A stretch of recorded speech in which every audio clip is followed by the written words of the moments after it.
बिस्मिल्लाहिर्रहमानिर्रहीम, अस्सलाम वालेकुम। आप फैजान रिजवी न्यूज़ देख रहे हैं। आज मंगल 18 फरवरी है और हम बात कर रहे हैं रूस और यूक्रेन जंग बंदी मुज़ाकरात जो कि सऊदी अरेबिया रियाद के अंदर जारी हैं।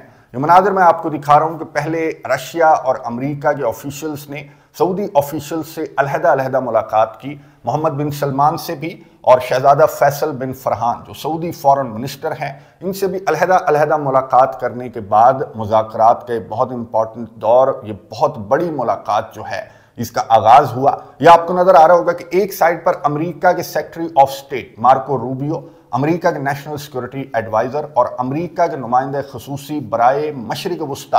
अब आप ये सोच रहे होंगे कि अमेरिका के नुमाइंदे खसूसी बराए रशिया और यूक्रेन कहाँ हैं, और अमेरिका के नुमाइंदे खसूसी बराए मशरिक वस्ता जो स्टीव विटकॉफ हैं, उनका इस टेबल के ऊपर क्या काम है। जो टेबल जो है वो यूरोप के तनाज़े को हल करने के लिए लगाई गई है। चले लगाई तो मशरिक वस्ता के अंदर गई है, लेकिन लगाई तो यूरोप के तनाज़े को हल करने के लिए गई है। तो स्टीव विटकॉफ का इस टेबल के ऊपर क्या काम है, और जो नुमाइंदे खसूसी बराए रशिया और यूक्रेन हैं वो कहाँ पर हैं, तो वो आगे चलकर मैं आपको बताऊंगा। बहरहाल दूसरी साइड पर सर्गे लैवरोव जो रशिया के फॉरेन मिनिस्टर हैं और रूस के सदर व्लादिमीर पुतिन के एडवाइजर बराए खारजा अमूर रशिया की साइड से इस टेबल के ऊपर मौजूद हैं। और दरमियान में आपको नजर आ रहा होगा एज मीडिएटर जो सऊदी ऑफिशियल्स हैं, सऊदी वजीर खारजा शहजादा फैसल बिन फरहान जो हैं वो बतौर सालस इस बहुत इंपॉर्टेंट मेज के ऊपर बैठे हुए हैं। हालांकि मैंने आपको बताया था कि सऊदी अरेबिया का रूस और यूक्रेन जंग से या इस जंग के दरमियान मीडिएशन से दूर दूर तक कोई लेना देना नहीं रहा।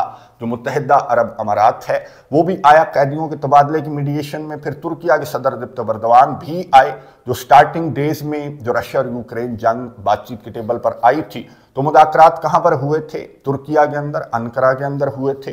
फिर चाइना के सदर शी जिनपिंग हो, साउथ अफ्रीका हो, ब्राज़ील हो या फिर भारत के नरेंद्र मोदी, उन्होंने भी मीडिएशन का रोल जो है वो लेने की कोशिश की। और ये जो सीट है जिस पर सऊदी वज़ीर खारजा जो है वो बराजमान है, यहाँ पर बहुत सारे लीडर्स की ये तवक्के थी, ये ख्वाब था कि यहाँ पर वो बैठे हुए नजर आएंगे जब रशिया और यूक्रेन जंग ये इतना बड़ा तनाज़ा हल होगा, तो प्रोमिनेंट रोल जो है वो उनके पास आएगा। क्योंकि मैं आपको बता दूं कि बहुत प्रोमिनेंट रोल है आने वाले दिनों में। इसी टेबल के ऊपर एक साइड पर आपको रूस के सदर और दूसरी साइड पर आपको डोनाल्ड ट्रंप और दरमियान में मोहम्मद बिन सलमान बैठे हुए नजर आएंगे। तो तुर्किया के सदर की एक्सपेक्टेशंस बहुत ज़्यादा थी कि ये रोल उनको मिलेगा जो रोल आने वाले दिनों में मोहम्मद बिन सलमान निभाते हुए नजर आ रहे होंगे। लेकिन तुर्किया को रोल क्यों नहीं दिया गया डोनाल्ड ट्रंप की जानिब से? उसकी पहली वजह तो ये है कि शाम के अंदर जो एपिसोड हुई और उसमें तुर्किया का जो किरदार रहा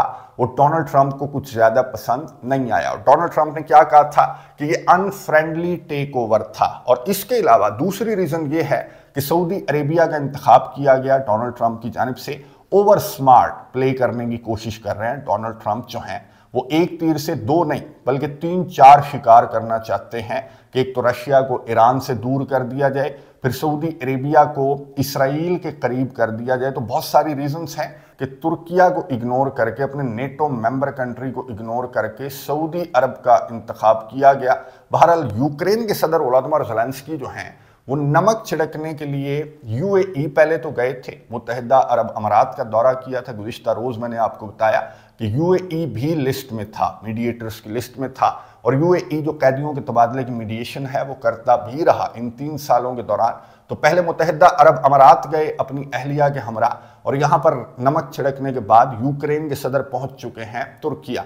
तुर्किया के सदर तय्यब एर्दोगान से मुलाकात की है यूक्रेन के सदर वोलोदिमीर ज़ेलेंस्की ने। और बात क्या की होगी डोनाल्ड ट्रंप के बिट्रेयल से मुतल्लिक, डोनाल्ड ट्रंप के इस बिहेवियर से मुतल्लिक। जो तमाम के तमाम यूरोपियन लीडर्स हैं वो आजकल यही बातें करते हुए नजर आ रहे हैं कि डोनाल्ड ट्रंप ने हमारे साथ अच्छी नहीं की, चलें मुझे तो नहीं बुलाया। यूक्रेन के सदर ने आई एम श्योर कि यही कहा होगा तुर्किया के सदर को कि चलें मुझे तो नहीं बुलाया, लेकिन आपका तो ख्याल करना चाहिए था, आपकी तो थोड़ी सी रिस्पेक्ट रखनी चाहिए थी, क्योंकि आप नेटो मेंबर कंट्री भी हैं और मीडिएशन के लिए आपका रोल तो पूरी दुनिया के अंदर मशहूर है। तो आपको इस तरह से या फिर पूरे के पूरे यूरोप को डोनाल्ड ट्रंप को इग्नोर नहीं करना चाहिए था। लेकिन सर्गे लैवरोव मैं आपको बता दूं कि पहला बंदा था जिसने बड़ा करारा जवाब दिया। जाहिर है कि बहुत सीनियर फॉरेन मिनिस्टर जो रशिया के हैं ये बहुत सीनियर सियासतदान हैं। यही वजह है कि अकेले बैठे हुए आपको नजर आए सऊदी अरेबिया के अंदर सर्गे लैवरॉव से जब सवाल पूछा गया सहाफ़ी की जानिब से कि यूक्रेन को भी नहीं बुलाया, यूरोप को भी नहीं बुलाया, तो ये किस तरह के मुज़ाकरात हैं, तो बेनतीजा ख़त्म हो जाएंगे। तो सर्गे लैवरॉव ने ये कहा कि बात सुनेंगे, बायलैटरल मीटिंग है, ये अमेरिका रूस के दरमियान मुज़ाकरात हैं और इन मुज़ाकरात का एक पहलू, एक पॉइंट है यूक्रेन तनाज़ा। इसके अलावा बहुत लंबे चौड़े मुज़ाकरात हैं, बहुत लंबे चौड़े मामलात हैं जो कि स्टार्ट होंगे इकॉनमी को लेकर। जो अमेरिका की सैंक्शंस हैं उनको हटाए जाने से लेकर सर्गे लैवरॉव के मुताबिक भी और जो क्रेमलिन के तर्जमान दिमित्री पेस्कोव हैं उनके मुताबिक भी इन मुज़ाकरात का आगाज़ होना है। जो सैंक्शंस हैं वो हटाए जाने से इन मुज़ाकरात का आगाज़ होना है, यानी कि अमेरिका कोई पॉजिटिव जेस्चर अपना दिखाएगा कि बातचीत की टेबल पर बंदे के बच्चों की तरह अगर अमेरिका बैठेगा तो फिर ये मुज़ाकरात आगे बढ़ेंगे। और इन मुज़ाकरात के आगे बढ़ने के बाद सर्गे लैवरॉव ने कहा कि एक पॉइंट ऐसा आएगा जहां पर यूक्रेन तनाज़े को डिस्कस किया जाएगा और अमेरिका के ऑफिशियल्स ने यह कहा कि यूक्रेन तनाज़े पर जब बात आएगी तो यूक्रेन के पास हमने बंदा ऑलरेडी भेज दिया है। अब मैं आपको बता दूं कि रशिया और यूक्रेन को लेकर जो अमेरिका के नुमाइंदे खुसूसी हैं वो कल 19 फरवरी को यूक्रेन के दारुल हुकूमत कीव पहुंचेंगे और वहां पर यूक्रेन के सदर वोलोदिमीर ज़ेलेंस्की को एतमाद में लेने की कोशिश करेंगे। लेकिन यूक्रेन के सदर जो हैं उनका जवाब पहले से सामने आ गया। यूक्रेन के सदर ने कहा कि कोई इस तरह के नेगोशिएशंस का कोई भी फैसला यूक्रेन नहीं मानेगा। और यूरोपियन कंट्रीज को मुखातिब करते हुए यूक्रेन के सदर ने कहा कि आपने भी इस तरह का कोई फैसला नहीं मानना जिसमें यूरोप की रिप्रेजेंटेशन नहीं है, बल्कि हम खुद ये जंग लड़ सकते हैं। तो ऐसा तो गलतफहमी है यूक्रेन के सदर की और फ्रांस की और यूरोप की गलतफहमी भी मैं आपको बता दूं कि कल ही दूर हो गई। मैंने आपको बताया था कि पेरिस के अंदर एक बहुत इंपॉर्टेंट मीटिंग बुला ली थी फ्रांस के सदर इमैनुअल मैक्रोन ने और बहुत ज़्यादा गुस्सा था, यूरोप बहुत ज़्यादा इमोशनल था। इवन के जो यूरोपियन ऑफिशियल हैं मैंने आपको दिखाया भी था कि रोने भी लग गए थे म्यूनिख सिक्योरिटी कॉन्फ्रेंस के दौरान और ये कहा था यूरोपियन लीडर्स ने कि कोई बात नहीं, अमेरिका ने धोखा दिया है तो हम यूक्रेन को लेकर अकेले चल सकते हैं, हम अपना अलहदा एक अलायंस बनाएंगे। और फ्रांस के सदर ने एक मीटिंग तलब कर ली थी कि पूरे का पूरा यूरोप आ जाए और सर जोड़कर बैठ जाए, हम देखते हैं कि अमेरिका के जो धोखा है इसका जवाब हमने कैसे देना है। तो मनाज़र आपको नजर आ रहे होंगे। मैं आपको बता दूं कि जो दूसरा सरप्राइज यूरोप को मिला, पहला तो अमेरिका के सदर डोनाल्ड ट्रंप की जानिब से दे दिया गया, दूसरा सरप्राइज यहां पर मिला यूरोप को जब पेरिस के अंदर ये मीटिंग इमैनुअल मैक्रोन ने तलब की और पूरे यूरोप को बुलाया। जाहिर है कि इससे ज्यादा इमरजेंसी मीटिंग थी तो ये गैर रस्मी मीटिंग, लेकिन पूरे के पूरे यूरोप को बुलाया था। और यूरोप के अंदर आपको मालूम है कि 40 से ज्यादा कंट्रीज हैं और अगर यूरोपियन यूनियन की भी बात की जाए तो यूरोपियन यूनियन के अंदर भी 27 कंट्रीज हैं। यूके को निकाल दिए जाने के बाद या फिर ब्रेक्जिट के बाद यूके अलहदा हो गया तो 27 कंट्रीज तो यूरोपियन यूनियन के अंदर भी हैं। बहरहाल फ्रांस के सदर इमैनुअल मैक्रोन ने पूरे के पूरे यूरोप को बुलाया था और यहां पर यह आपको नजर आ रहा होगा कि टोटल 7 लीडर्स थे, 7 कंट्रीज के सरबराहान थे। और इनके अलावा आपको नजर आ रहा होगा, आप सोच रहे होंगे कि तस्वीर तो ज्यादा है, तो इसमें आपको नजर आ रहा होगा कि नेटो के चीफ भी हैं, यूरोपियन यूनियन की चीफ उर्सुला वॉन डर लियन भी हैं और यूरोपियन कमीशन के प्रेसिडेंट भी हैं। तो जो लीडर्स थे, जो यूरोपियन लीडर्स थे, वो 6-7 ही इस मीटिंग के अंदर आए। 40 से ज्यादा कंट्रीज हैं और यूरोपियन यूनियन का मैंने आपको बता दिया कि 27 कंट्रीज के लीडर्स का इस मेज के ऊपर बैठा होना चाहिए था, 27 कंट्रीज के लीडर्स को या फिर 40 से ज्यादा कंट्रीज के लीडर्स को। लेकिन यहां पर जो यूरोपियन यूनियन है या फिर जो यूरोप है वो भी बहुत ज्यादा इंटरनली तकसीम है, यानी कि पहले नेटो तकसीम है, फिर यूरोपियन यूनियन, फिर तकसीम दर तकसीम। जो हंगरी के फॉरेन मिनिस्टर हैं उन्होंने ये कहा इस मीटिंग को क्रिटिसाइज करते हुए, हंगरी आपको मालूम है कि नेटो का भी मेंबर है, यूरोपियन यूनियन का भी मेंबर है और हंगरी की जानिब से ये कहा गया कि जो प्रो वॉर कंट्रीज हैं वो इस मीटिंग के अंदर शरीक हैं, इसलिए हंगरी इस मीटिंग का हिस्सा नहीं बनेगा। और इसी तरह दर्जनों ममालिक इस मीटिंग का हिस्सा नहीं बने और जो कंट्रीज इस मीटिंग का हिस्सा बने, जाहिर है कि वो प्रोमिनेंट कंट्रीज से आपको नजर आ रहा होगा कि फ्रांस भी था, जर्मनी भी था, यूके भी था, इटली भी था, नेदरलैंड्स भी था। ये मोटे तगड़े कंट्रीज हैं यूरोप के, लेकिन इनका भी काम नहीं है और ये इन्होंने अपने मुंह से एडमिट किया। पहले तो मैं आपको बता दूं, इस मीटिंग के अंदर इन्होंने कहा कि जी डिफेंस स्पेंडिंग हमें अपनी बढ़ानी पड़ेगी और यूक्रेन के लिए सिक्योरिटी गारंटीज हमें प्रोवाइड करनी पड़ेंगी। अब यहां पर भी 2-3 कंट्रीज ऐसे थे जिन्होंने कहा कि हम अपने फौजी भेजने के लिए तैयार हैं, बरतानिया, स्वीडन वगैरह, इन्होंने कहा कि हम अपने फौजी भेजने के लिए तैयार हैं। लेकिन बाकी जो कंट्रीज यहां पर मौजूद भी थे, पोलैंड और जर्मनी, वो अपने फौजी भेजने से भी हिचकिचाते रहे। यानी कि जाहिर है कि आप अमेरिका का रोब तो आपके ऊपर है, अमेरिका की इतने अरसे आप वेसल रहे और अमेरिका पर डिपेंड करते रहे। डोनाल्ड ट्रंप की बात तो 16 आने है कि अमेरिका पर डिपेंड करना छोड़ दो और डिफेंस स्पेंडिंग भी बढ़ाओ और जो नेटो की फीस है वो भी बढ़ाओ। और मैं आपको बता दूं कि इस मीटिंग का नतीजा क्या निकला। पहला धचका तो यही लग गया कि यूरोप भी यूनाइटेड नहीं है और जो कंट्रीज यहां पर आए तो उन्होंने ये एडमिट किया कि हमारा अमेरिका के बगैर हमारा काम नहीं है। यूके के कियर स्टामर ने भी कहा कि चाहे पूरे का पूरा यूरोप इकट्ठा हम कर भी लें जबरदस्ती और यूक्रेन को सिक्योरिटी गारंटीज प्रोवाइड कर भी दे, तब भी वो सिक्योरिटी गारंटीज जो हैं वो काफी नहीं होंगी। और यूक्रेन के सदर भी यही बात कर रहे हैं। तो अमेरिका ने यूक्रेन के सामने एक शर्त रख दी है। अमेरिका को नजर आ रहा है कि मेरे बगैर पूरे का पूरा यूरोप कुछ भी नहीं है और रशिया से डरते हैं, अमेरिका से भी डरते हैं। तो डोनाल्ड ट्रंप ने यूक्रेन के रेयर अर्थ्स मांग लिए हैं।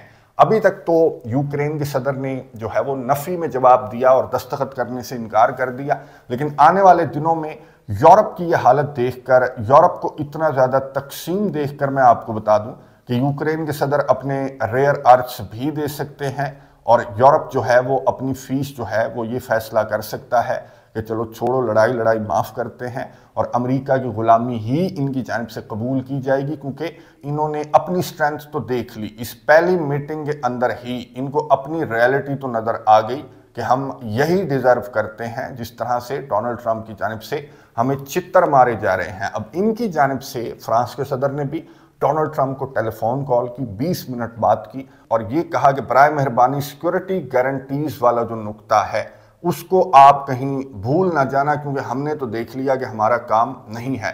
लेकिन मैंने आपको बताया कि सिक्योरिटी गारंटीज वाला जो नुक्ता है वो तो बहुत बाद में आएगा। जिस तरह से सर्गे लैवरोव ने कहा कि बायलैटरल मुज़ाकरात हैं, अमेरिका और रूस के दरमियान बहुत लंबे चौड़े मुज़ाकरात ये होंगे और इसके दरमियान में कहीं जाकर यूक्रेन जंग जो है वो इन दोनों बड़ी पावर्स के दरमियान, इन दोनों जायंट्स के दरमियान यूक्रेन जंग ऊंट के मुंह में जीरे के बराबर एक छोटा सा तनाज़ा है। रशिया और अमेरिका के बहुत बड़े बड़े मामलात हैं, नेटो की एक्सपेंशन को लेकर, अमेरिका की सैंक्शंस को लेकर, नेटो की ईस्टवर्ड एक्सपेंशन के अंदर यूक्रेन एक छोटा सा नुक्ता है। इसके अलावा रशिया और अमेरिका के दरमियान जो मिसाइलों की रेस है, जो न्यूक्लियर वेपन्स की रेस है, उसको लेकर फिर चाइना को बातचीत की टेबल पर बिठाकर इन तीनों के दरमियान जो मामलात हैं उनको लेकर, फिर जो मशरिक वस्ता का मामला है, रशिया और ईरान की जो जोड़ी है उसको लेकर, ये तमाम के तमाम जो मामलात हैं वो इसी बातचीत की टेबल पर एक्सपेक्ट किए जाने चाहिए, हल होने एक्सपेक्ट नहीं किए जाने चाहिए। मुझे तो नहीं लगता कि जो मामलात हैं ये अमेरिका और रूस के दरमियान इतनी आसानी से हल हो जाएंगे। और स्पेशली ये जो यूक्रेन वाला नुक्ता है ये तो कहीं से मुझे हल होता हुआ नजर नहीं आ रहा, क्योंकि सर्गे लैवरोव ने कहा कि ना ही यूरोपियन कंट्रीज की सिक्योरिटी गारंटीज हम मंजूर करेंगे और ना ही यूक्रेन के इलाके हमारी जानिब से यूक्रेन को वापस दिए जाएंगे। तो ये दोनों जो मुतालबात हैं यही तो अमेरिका के मुतालबात हैं जो रशिया को मंजूर नहीं है और यूरोपियन कंट्रीज के भी यही मुतालबात हैं जो कि रशिया को मंजूर नहीं है। अब ये मुज़ाकरात जो हैं ये बहुत ज़्यादा चैलेंजिंग हो गए हैं डोनाल्ड ट्रंप के लिए, क्योंकि डोनाल्ड ट्रंप जो है कहते हैं कि स्मार्ट होना तो अच्छी बात है लेकिन ओवर स्मार्ट, ओवर कॉन्फिडेंट होना कोई अच्छी बात नहीं है। और डोनाल्ड ट्रंप ने ओवर कॉन्फिडेंट होकर अपने इत्तेहादियों को पीछे छोड़कर ये एक बंद गली में आकर बैठ गए हैं और यहाँ पर जो रशिया कहेगा वो अमेरिका को मानना तो पड़ेगा। और अगर अमेरिका ना माना और ये अपना सा मुंह लेकर वापस इन्हीं कंट्रीज की जानिब गया जो अमेरिका के खिलाफ एक बैठक लगाए बैठे थे पेरिस के अंदर, तो ये मुंह लेकर अमेरिका वापस भी नहीं जा सकता। तो यहीं पर मामलात को अमेरिका के सदर डोनाल्ड ट्रंप, जो ओवर कॉन्फिडेंट डोनाल्ड ट्रंप हैं, उनको मामलात यहीं पर हल करना पड़ेंगे। नजर रखेंगे, कमेंट्स बॉक्स में अपनी राय का इजहार जरूर कीजिएगा। अगली वीडियो तक के लिए इजाजत दीजिए। अल्लाह हाफिज।